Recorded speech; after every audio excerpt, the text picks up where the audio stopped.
What was kind of the aha moment for me, my very first show was at a church garage sale, okay? It's not prestigious. I was just like, let's just go and make some connections. And I think I sold a $75 piece and booked a $100 commission. And that was a huge success.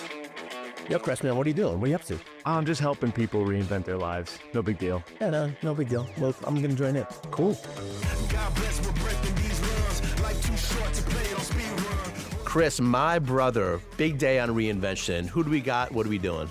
Todd, my man, we have got a real life reinventor I'm super excited to talk to today because she is a serial reinventor. I mean, she defines reinvention. She was a lawyer, she's an artist, she's a poker player, educator, writer, advocate. And, people are well-rounded, but no, she's doing these things for a living and she's gone through it sequentially, multiple reinventions. She's got a really great story and we're going to let her tell it. But first, let's introduce our guest, Sara O'Connor. Welcome to the Reinvention Podcast. Thank you so much for being here with us, Sara. Hello, gentlemen. Hello, community. Let's prepare to change our minds for the better. Yes. I love it already, Sara. Thank you. And Sara, just so you know, I heard your story on another podcast and it was about people getting unstuck in their careers. And the beginning of your career story felt a lot like mine. Right? Yeah. Except you got out a lot sooner. I stuck around for 20 years and just kind of, grinned and bore it, right? But you got out pretty early. I will talk about, I think you liked what you did, maybe more than I liked what I did. You excelled at it, but it was maybe just the structure and rigidity and top down and maybe some oppression from the top down in the corporate structure is what got to you. And that's kind of a nature of the beast, unfortunately. But when you have an entrepreneurial individual who's very creative and you kind of don't let them spread their wings, they're eventually going to fly somewhere else if they're smart enough, in my opinion. For sure. And that's exactly what I sensed and heard from you, is that I think it was a matter of time, in a sense, that you were going to have to come out of your shell. But I want to start back in the shell, right? Let's start at the beginning. And by the way, I feel like I emulate you a little bit and maybe I can be inspired by you because I felt a lot of pressure to go do the quote unquote right thing. Was that kind of the place you started your initial career from, the right thing to do, or how was that? It was really interesting for me. So let's go all the way back to college, where I, like many people, had some favored things, but not necessarily sure how to turn it into a career. I, in fact, even considered going to art school. I was always artistically inclined. I thought about being a ceramicist. If you go to art shows and you see potters, please thank them because that lifestyle is absolutely brutal on the body and the mind. So I decided that lifestyle wasn't for me. But I didn't know what to do with myself. I did a lot of different clubs and extracurriculars, but nothing felt right for the forever future.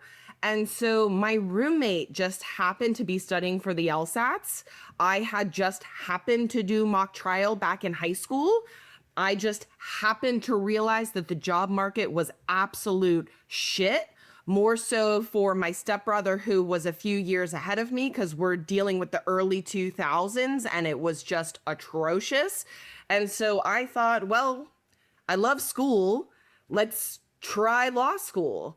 I did not do too well on my LSATs. I think I did something like 154. And if you're in the culture, that's good enough to get into some schools, but not good at all.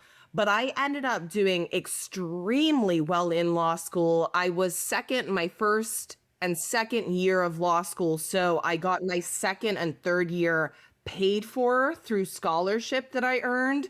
I did not expect that at all. You always hope that you're a smart cookie, but to kind of do better at each level of education was such a blessing because by the time my husband and I thought it was time for me to get out of law and to do a move for his job and potentially my new artist job, it was an incredibly invigorating ability to be able to say, I've actually paid off all of my law school debts because I didn't have as many as the average student.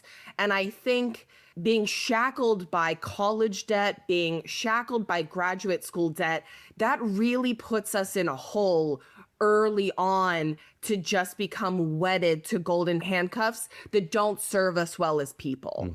Yeah, well said. I got to say that I almost went to law school, and for some reason I just didn't. That's where everyone thought I was going to go. So such a great story that you started, and you could kind of almost see it just kind of happened, right? That this is where my life went. And this is the situation for so many midlife reinventors right now. Yes. People are like, how did I get here? Okay, things happen and here I am. And now I have this house and this family or these situations and this money and this 401k or whatever it might be. Now I'm not really happy and the world is changing. And now I'm sitting here like, what do I do, right? So let's talk about your reinvention a little bit. So now that we got you into law, you did well. And then it sounds like you started to think about making some shifts, a little bit earlier on. Walk us through kind of what happened and how you started thinking about and this idea of maybe changing or exploring other options dawned upon you. Sure. So the law firm that I worked at was one of those big time international law firms. It was huge. And while I enjoyed a lot of it, one thing they don't teach you in law school is how to be a good manager. And while I had a few good managers that I loved working for, genuinely loved working for, they didn't have enough projects for me. And I was so low on the totem pole, I wasn't yet able to bring in new clients to an international law firm because I was still a baby attorney, right? I only worked in the legal firm for about 4 years, and that's still quite green in the belt. And so while I did have some excellent mentors and excellent managers, I did have a few managers who were not good matches for me, including one who pursued me in a way that was unprofessional and really affected my mental state of mind to the point where it got so intense, I actually went on medical leave. I don't know if this resonates with you two gentlemen, but I'm sure it resonates with a few people in your audience. My eye would twitch from stress, and it wasn't necessarily from the bad manager. It might have been my billable hours, X, Y, Z, whatever it was. My body was genuinely having a physical reaction to the constraints that I was under, and it just wasn't good for me. And so when I was on medical leave, I decided to play with my husband's paint set. He's not an artist by any stretch of the imagination, but we just had some paint laying around. And I remembered back when I was a child, I used to love playing with perler beads, which is those tiny little multicolored plastic beads that you put on a little design and then you iron and you lift the paper, yada, yada. Well, I'm neurodivergent through and through and have been since a very early age, because what I would do is I would take thousands of these beads, mix them, sort them, mix them, sort them. And I thought, well, that's kind of silly to do that as an adult now. How can I make that permanent? So I started doing pointillism, which is painting dot by tiny dot. And now if you look behind me, I do big, big landscapes, very abstract, very colorful, very, very heavily textured pieces. And it's developed over years of practicing with my art. And so to make a long story short, my managing partner at the time pulled me into his office and he said, well, Sarah, I know you're starting to sell your paintings and that's all well and good, but we want you to be a lawyer 24/7. Now, were there male colleagues who had side hustles and were allowed to have side hustles? Yeah. Yes. Right. Was I allowed to have a side hustle? No. So my husband and I basically said, this is an untenable situation. He's been courted by a big time business in another state. What if a year from now we get our finances in order? I reinvent myself as an artist, try it out, because it had always been something that was in the back of my buffer, just constantly part of my identity. And then we could focus on his career leveling up. So it was kind of a win-win for both of us, but it took about a year. And so for people who are listening, you may feel panic and constrained and frankly kind of fight, flight, or flee in your situation. That's normal. That's okay. accept yourself where you are, and make a plan to figure out your life moving forward. Do not act rashly. Do not act emotionally. Act with foresight as to who you are as a person. That would be my advice from lived experience. I love that. Yeah. And the way you tell your story there, Sarah, it's you had a conversation with your husband and you guys thought about, okay, how can we play this out? And what I hear is you say, well, I'm going to take this as like an experiment. It sounded like you were already selling pieces at that point, right? And so you had some proof. But then you're like, all right, let's see what a year looks like on this thing. Like, let's lean into this thing. And that's something that we talk about that all the time with reinventors and the people who are listening is let's run an experiment. Let's run an experiment and gather some data and see what we find. And now I think what you found was that you had a market for this stuff, right? So that's a really good thing. And by the way, terrible situation that you describe in the corporate law setting where they're like, discrimination and the way that they approached that and kind of didn't give you the same opportunities as the men might have gotten. That's just bullshit. Yeah. but have you ever run the counterfactual of, in a way, the ironic good thing is that they kind of pushed you to the brink to say, oh, you're kind of like forced me to make this decision in a way that was the right decision for me. Yes. If you had been caught in the middle, have you ever thought about that where like, what if they were like cool with it and just let you roll? Like, would you have stayed in law 5 more years or? I mean, that's the fascinating thing. We can play fantasy land. I have no idea because I think what also resonates with your audience is the money is hard to walk away from. The title is hard to walk away from. It's so ingrained in us that I could have seen myself putzing around, certainly. But the thing was, I reached a point where I realized, I'm a lower tier associate right now, which is exactly where I'm supposed to be at my age. Do I want to be a senior associate? No, not really. I like managing people, but it doesn't have to be in law. Well, do I want to be a first year partner? No. Do I want to be a managing partner? No. Do I want to be on the board of this law firm making decisions on behalf of everyone? No. So what am I doing on this ladder? Right. Get off. Yeah. It doesn't make sense. I think it was inevitable. And I will say, I try not to be smug, but I did have a little smug moment when I was saying goodbye to all of my colleagues. And there were several managing partners who said, I wish I had your moxie. I wish I had your drive. I wish I had your talent. There were several people that I talked to that you could almost see them processing the woulda, shoulda, coulda in my own life for them. I love that. I mean, I think what Chris and I always talk about on reinvention and this concept of reinvention is that these conversations offer our listeners the ability to dream and even just to get some internal permission to think differently about their trajectory.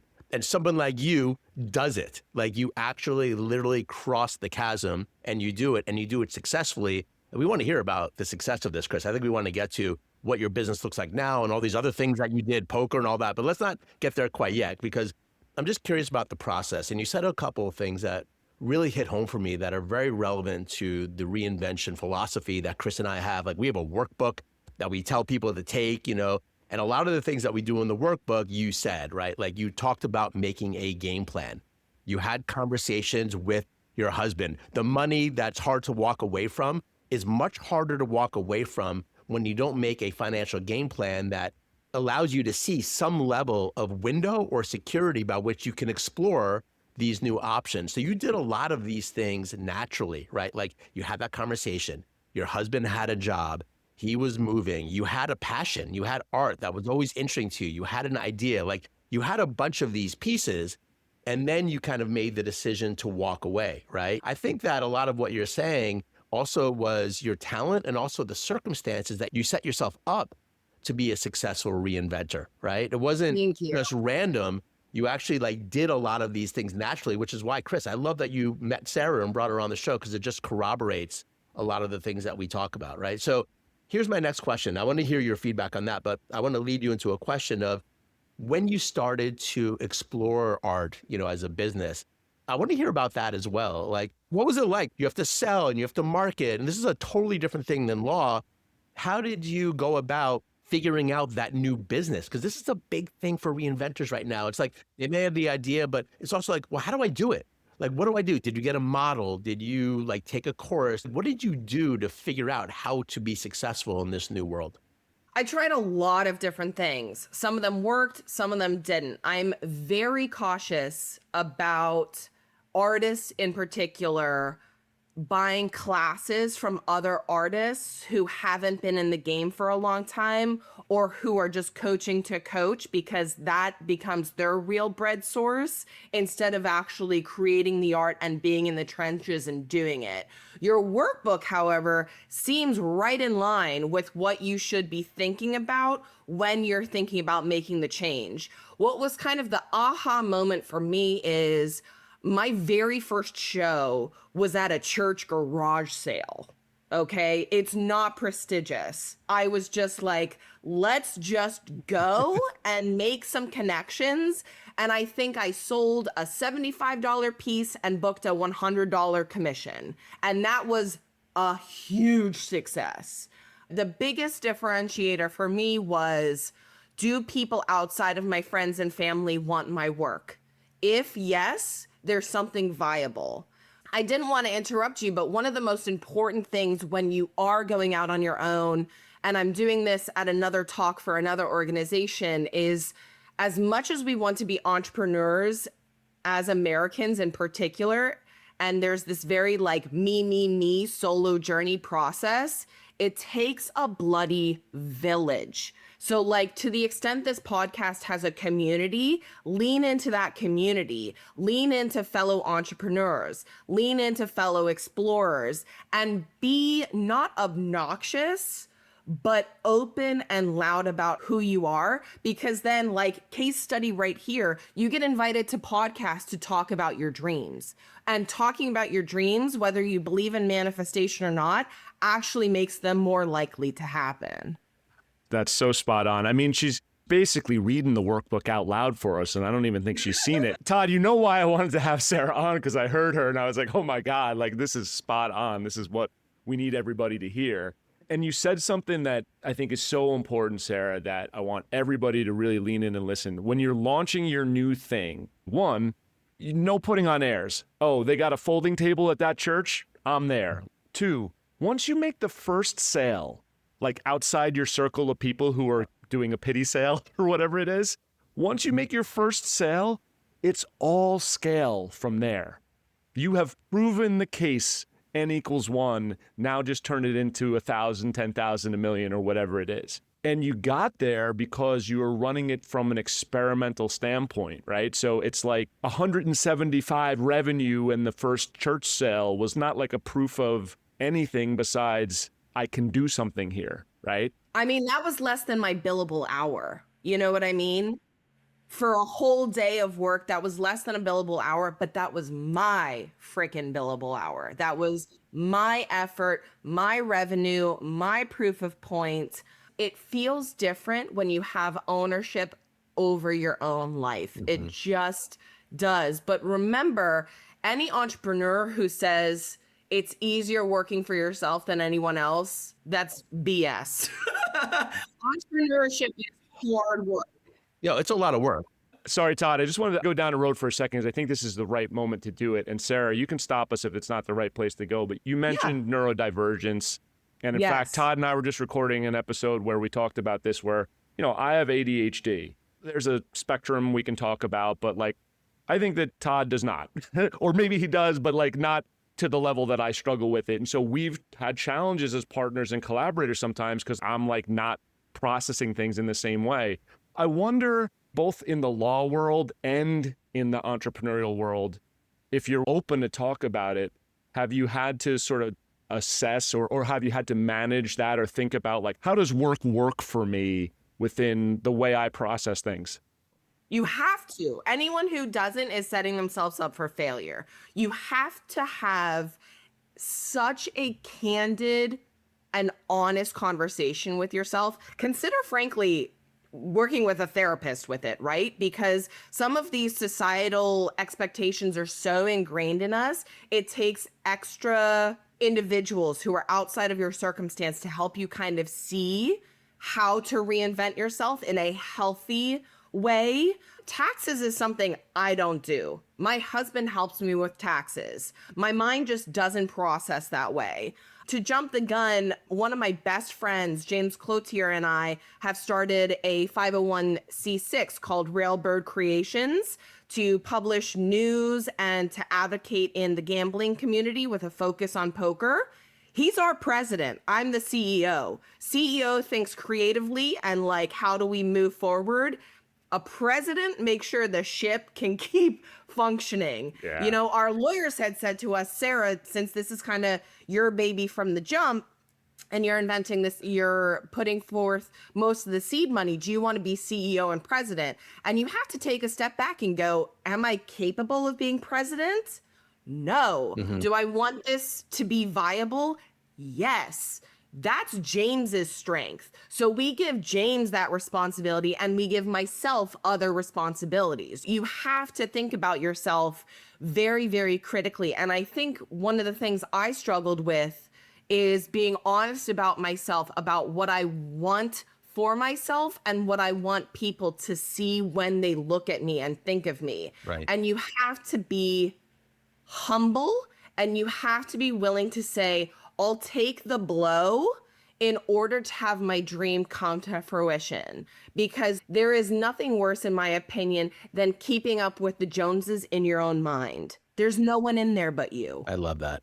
I just have to say that, you know, one of the things that a lot of reinventors struggle with is identity. We talked about that, I think, even before we got on. This is a reinvention of your identity, right? And a lot of people in corporate that are in jobs that either they're burned out or they're being challenged by potential disruptions in AI are looking themselves in the mirror and are realizing that their current role is changing so fast, or they may have grown out of it. And there's a lot of stress, and that causes, well, do I stay? Do I go? Do I stay in my industry? Do I fully reinvent to become an artist like you? I mean, this is what is up in the air right now. And I think For sure. this conversation is just so relevant because you're obviously somebody that's crossed the chasm. But I do want to ask you a couple of questions about your reinvention, right? Because you left a law career, you know, you were an associate and you were working your way up, and there's certain money and salary and status associated with that. And then you went to be an artist, okay? And it looks like, from what we've intuited here, that it's not just art you're doing, you're also working in poker, you have an organization. So other things have grown out of your reinvention that I want to hear about. Yes. But I am curious about like the financial part, because I think a lot of people are talking about, oh, with AI coming, there's a big movement of people, leaders that are saying that there's going to be a resurgence in the humanities and arts and people making money doing stuff like what you're doing. And a lot of people are like scoff at that. Like, yeah, right. Like, how is that going to work? How is everyone going to be an artist? I mean, this is just what everyone's thinking. And I get it. It makes sense. But you're somebody that's done it. So talk to us a little bit about that. Like, as an artist, somebody that's working in the creative field now, coming from a very non-creative field in a sense in law, have you been able to make good money? Like, how have you navigated the financial piece to this? And with that, Sara, I would also, you know, maybe this is a second question, but how did other things grow out of your reinvention as well that are related to or not related to?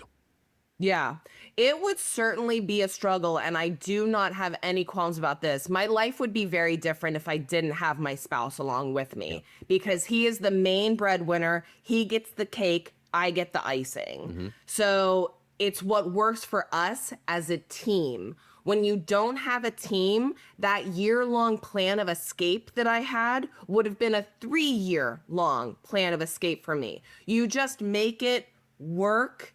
For me, that last year of working in law was so much easier because I had a new goal that I was working towards. So even if that length of time becomes 3 years or 5 years, think about it like going to college again. College or your trade set or your skill set just becomes what you do on the side, and it might take you longer than it takes someone else. That's okay. Like, what you're building is different from what someone else is building. If I was born a multimillionaire, we might not be having this conversation at all. You know what I mean? It's different. Everyone starts on different starting points, and we all end at different starting points. So it works well for me because I have a partner that combined our finances make it possible.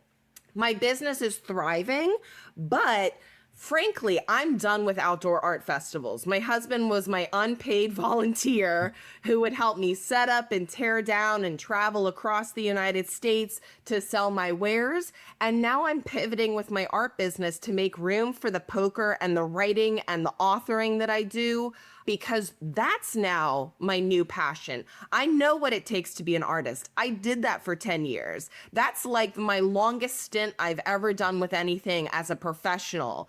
As you guys had said, I taught for a while and loved that. I tutored law students for several years. I loved that. And so I've been missing the teaching and the writing that I got to do before. And I'm returning to that now, but now my lens focuses on poker and making the game fun again for people. So I'm kind of reinventing at the same time we're having this conversation, because literally the legal work is being filed for our 501c6 now. You know what I mean? So this is a very exciting time. I'm trying to think. I had been a writer for a poker organization, and when they had decided to sell their business, they cut my pay down because it was higher than anyone else's. And they said to me, well, we're now going to have more editorial control over what you write. No, you're not. I will then do my own thing, because I at least believe, rightly or wrongly, about what topics should and shouldn't be covered. So once again, I have set my sails, but again, it's not alone. It's with a community, because no one can go it alone, in my opinion. Absolutely. There is a through line, and I guess, can we call Sara a reinventor or a reinventor? Or how many re's can we get on the front of that? But, yeah, it's a few. But there is a through line, and I'm going to make a nerdy poker analogy, and you're going to check me if I'm right here. No pun intended. No pun intended on check. Sorry. We're getting real. But what I think of sometimes with people who are contemplating reinvention, like if I think about you're in your law career and you're like, hey, I'm starting to sell some art, but like certainly at that point, your art was not replacing your salary, right? No, and full candor, it has never reached what I earned as an attorney. Right. But what is the price we'll pay to do the thing that's in our heart and soul that we actually care and love? That's a whole, you could put a huge dollar amount on that, frankly, if you wanted to compare apples to apples. But I think a lot of times people get hung up. In fact, we know, Todd and I, we've spoken to people who get hung up on this idea of, I make $150,000. I just got to build my side hustle up to $150,000 and then I'll quit. And it's like, nope. Where are those hours going to come from, you human being? I'm foaming at the mouth to get to my poker analogy, which is, I think of the idea of the semi-bluff. You don't have the winning hand, but you have a hand that could improve to be the winning hand. And you act at the table as if you have the winning hand. You're believing the cards will come because you've got a draw in poker. But in life, what you're betting on, and this is what I heard from you, Sara, you're betting on yourself, because you're like, I don't know right now that I have the numbers to make it work, but I know that I will make it work. And I believe in myself. And so I've got enough evidence here that I'm going to push and go for it. Yeah, absolutely. And I think the one thing we can be absolutely sure about is we don't know if reincarnation is real. We don't know if heaven is real. We don't know certain things, except that I've got one life to live, and I'm going to cram as much as I possibly can in my time while I'm here. It is wonderful to me that I have created a legacy where some of what I've created will be passed down to family members. How long? I don't know. My work could end up at Goodwill for some families. But at the end of the day, I have created a lasting impact for my collectors.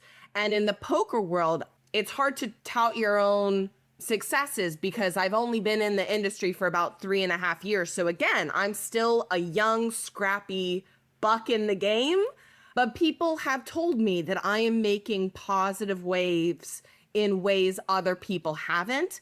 And so you have to believe in yourself. And I don't know if your listeners know this player, but Phil Hellmuth, who is a world well-known poker player. He's a little bit of a crybaby when he catches a bad beat, but yeah, it's all good. he shouted out one of my books on No Gamble, No Future, which is a very, very big deal, at Yeah. least in the poker industry. And so that was, again, a proof point for me that, like, I'm not even in the bleeping room and I'm being talked about by people as big as him. I am on the right path. Yeah, you're giving so much gold here, right? It's really just a beautiful story. And Chris, going back to what you said about she's a reinventor, there's a reframe here because reinvention doesn't connote one move, okay? It connotes a philosophy in terms of how you approach your life and your work and your money making. Because a lot of people have been stuck on one conveyor belt for a long time, and it's hard to get off that conveyor belt. We're conditioned to being cogs ever since grade school. We're programmed to be on this conveyor belt. And now it's like a lot of people are being forced to, whether by their own internal mental state or by society or AI or whatever, to like think about it. But the big shift is more away from, I need to get on another conveyor belt, that's my reinvention, more to, I'm an explorer of my own life, and I'm going to try a bunch of different things. And I know that I need to make a game plan and I need to create some semblance of security like you did with your husband. And like, you do have to use your cognitive mind to make a game plan. Right. But the shift isn't to, oh, I'm going to find my next thing and that's it for the next 20 years per se. It could be that. But it's more like I'm constantly looking at opportunities and exploring them. And there seems to be, for people like you that I've been around, this emergence of life force that comes out when you're living this way. You're excited about your day. You're creating. You're free. I don't get the Sunday blues. Monday at 7 a.m., yeah, I'm fucking ready to go. You know what I mean? But this is such an important point, because this is why we're doing this. We need to open up the doorways for people to think about themselves as artists, as creators, as explorers. And you need to have a workbook like what we have, or have a natural ability to game plan and look at your money and look at your relationships and do all of those things, right? And I also just got to say that I don't know what you're authoring, but I've interviewed a lot of people and I've been coaching for 20 years. You also have a real keen ability to motivate people on particular career reinvention. Like, I think you're speaking very succinctly to like what we've been talking about and what I've been living for years, which is the actual art of opening yourself up from getting off the old identity and path to something new. You do it naturally. And like, I think there's another potential avenue for you there, like maybe working more with us or we do another interview. But I just think there's something more there because people need that. And I think you have a very natural, powerful, and exuberant way to express it. I think that this is what resonated when I heard you. What resonated so well for me is like Todd and I are looking at reinvention as a mission from a sense of, yeah, we want to help individual people. We want the people that are listening to be helped by this. But for me, on a deeper level, it's like there are artists, there are creatives, there are people who have things inside them that they're not bringing out into the world. I don't want to aggrandize it too much, but I guess I'll go there. Like, to me, it really is like changing the world. If we can help people to bring out what they're suppressing and what their essence is that they are holding down and waiting for the family to go to sleep so they can go fuck around on the piano for 10 minutes at night. Like, I want that shit out in the world from everybody. And I think that that's what your energy goes. I'm not beating around the bush. It is pure magic when you help someone unleash themselves. When you help someone give permission to be themselves, it's one of the most beautiful things you can do as a person, in my opinion. 100%. And you're doing it right now. Like, you really are doing it right now. So I'm curious, like, so as a reinventor, as an entrepreneur, like, how are you playing with AI? Like, how do you hold what's happening in that space? I really love using AI. Do I use it in my art business, like my painting business? No. Do I use it in my poker business? All the time. And I will say, poker Twitter had a lot to say about it. A lot of people were very, very, very upset with me, but it makes it stronger. It makes it more analytical. It makes me allowed to do more with less time. And separate from article writing, where I put now, AI assisted, I use it when I'm starting to think, is this a good business strategy? What would be a PR backlash reaction? How do I deal with conflicting viewpoints on who I am as a creator? I personally think AI is here to stay. AI allows you to reinvent yourself. have a freaking chat with it. Like literally have a conversation with it about these are my skill sets. These are my desires. What do you think I could do next? What should I do next? It is phenomenal at helping you potentially map out that game plan that we were talking about. What is your financial structure for the next 3 years? Here it is. What skill sets do I need to do to have a side hustle? What is that structure of the side hustle? Use it to structure your life and create that game plan. You don't have to create content with AI if you have a moral or an ethical conundrum with it. You can use it as a kind of sounding board for what you're hoping to create. AI is not the enemy. It is a new creative tool. Are you afraid to take a train or a car? Then you shouldn't be afraid to use AI. The distinction that I like to make is that I think it's such an incredible tool. And I love how you said, I use it as a, sparring partner or a brainstormer. For me, when people fully outsource something to AI that they sort of haven't actually set anything up there, that's where it goes wrong. I mean, that's where you just get garbage in, garbage out, or nothing in, garbage out. But when you're using it in the right realm, I mean, even from a writing perspective, you bring in your idea and you load it all up and then you use it to structure. For the way my particular version of neurodivergence works, that's incredibly helpful. Because getting from vomit draft 1 to final draft is where the whole thing falls apart for me. So if I can supplement that with the tool. But I love the fact that you are embracing it as any other tool. And we are 100% there on this podcast where anyone who's listening, like if you're not using it, what are you doing? You got to get in there and play with it. And you're going to find your way to use it. It might not be like what you see everybody else telling you that they use it this way or that way, but you really can't ignore it. You have to get into that. You have to figure out what works for you there. And one of the most fascinating things is I told ChatGPT that I have bipolar disorder. And that means I can experience high mania, which is a glorious but dangerous feeling. And I can feel low feelings of depression. Once when I was dealing with extreme backlash for using AI, and I was trying to kind of go back and forth with AI on how to kind of navigate this system and what my response would be, AI even said, whew, that sounds a little too manic, a little too spicy. Do you want to cool that down? It can help you with tone. Think about this. Paint a picture. You are finally ready to make that leap and you feel like I want to kind of stick it to the man for a second when I draft that final email. AI will help you say like, do you really mean to burn that bridge? Yeah. And it's incredible in that regard. Yeah, I mean, we're totally pro AI here. I mean, not only is it not going anywhere, it's probably the biggest technological shift we'll ever see. The level of integration that this is going to spurn over the next 10, I have an 8-year-old kid. I mean, I can't even imagine what her life at 20 is going to be like. Just like the way that we're interacting with data and information in the world is going to be radically changed. So, I mean, look, my dad is 82 and he never stayed on technology. He just like rejected technology and like, it's not a great way to be. And I think there's a fine dance because we want to remain human and we want to like do our art and all that.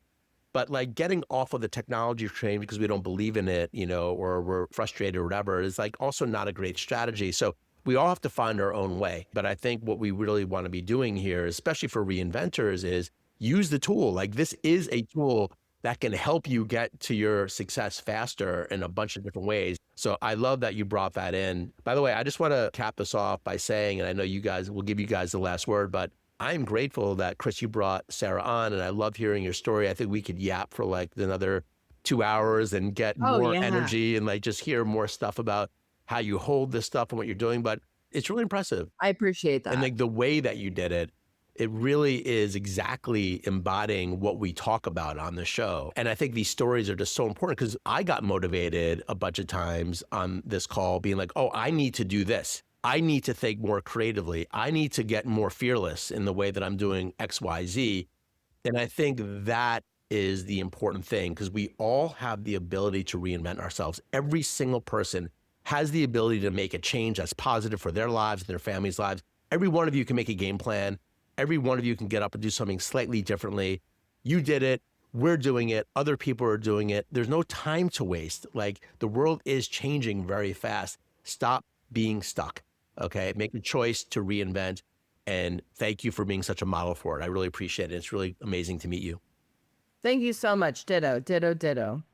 That's why we wanted to have you on here, Sarah, because I just know there's people listening that are going to hear that. We heard it, right? We got the wake up call. We got that feeling. And it's just really, really important for people to be able to envision that possibility for themselves. And you do such a great job. I mean, your story, again, I want to run through a brick wall right now. So I appreciate you, Sarah. Thanks for being with us. Yeah. Amazing. We're going to have you back on, I think. I think we got to do another one. Yeah, I would love that. You know, if I can end on a cliche artist analogy, you are your own clay.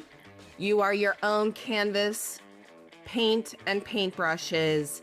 Everyone is their own artist. What are you going to create today? Let's do it. Get out there, guys. This is your day. Let's go. Thank you.